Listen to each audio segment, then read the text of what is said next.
Okay, so this is low-key part 2 of my last video. After researching things about the Superhuman Registration Act, I decided to rewatch Captain America's Civil War, which ended up throwing me down that dark hole that is the MCU. And do you know what I got out of all of that? The MCU Avengers are imperialists. Before we get started, I wanted to make it clear that I am only discussing the Avengers in the MCU, or Marvel Cinematic Universe. I'm not gonna lie, I do also believe the comic book Avengers are imperialists, but there are just so many iterations and different members that I'm not here to take track of all of it. So for right now, let's keep that can of worms closed. Now, before we get started, I wanted to give the official definition of imperialism. It is a policy that extends a country's power and influence through diplomacy and military force. So how does that apply to the Avengers? Now please bear with me here. The Avengers may be a global / interstellar team, but please take note that the original Avengers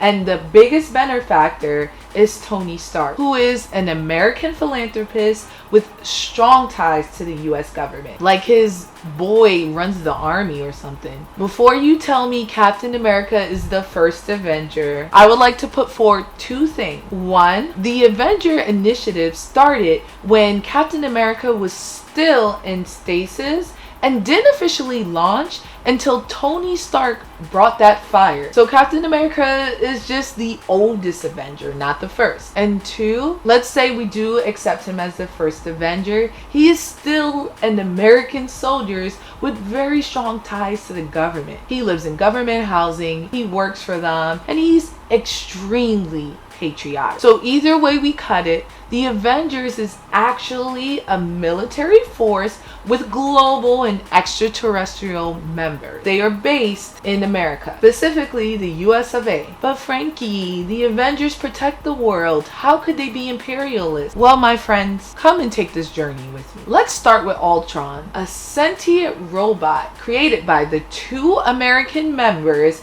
of the Avengers with tech that they confiscated illegally on some side mission. Tony pitched it as an armor for the world, but is that really what he wanted it for? Because prior to this mission, the Avengers were only linked to world events. You know, like aliens coming from the sky. So it's very strange that the entire team would go on this small mission and then they happen across this tech. But what really made me raise my eyebrows is the information that came from Ultron. When Ultron is looking for a new body, he rolls up to Wakanda and gets some vibranium. And when Tony Stark finds out, his response is, "I thought we used the last of it." After the events of Age of Ultron, guess what the Avengers' next mission is? Getting some never spoken of again substance in Wakanda, a job that could have easily been handled by the agents of S.H.I.E.L.D. Remember, that show is canon. I hope you guys are still here because this is the most important part. The events of Civil War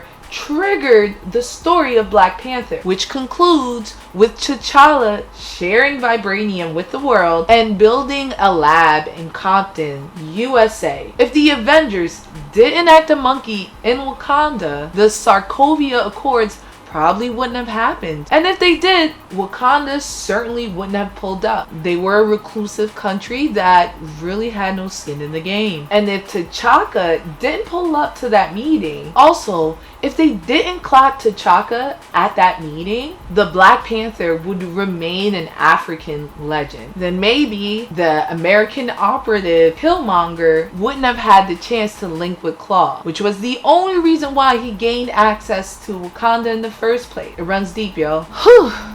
I know that was a lot, but let me tell you, that was all weighing very heavy on my heart. So do you agree? Let me know in my comments below. And if you like what you see here and want to contribute to my cause, check out my coffee, which is linked below. Until next time, have a fantastic week, my friends.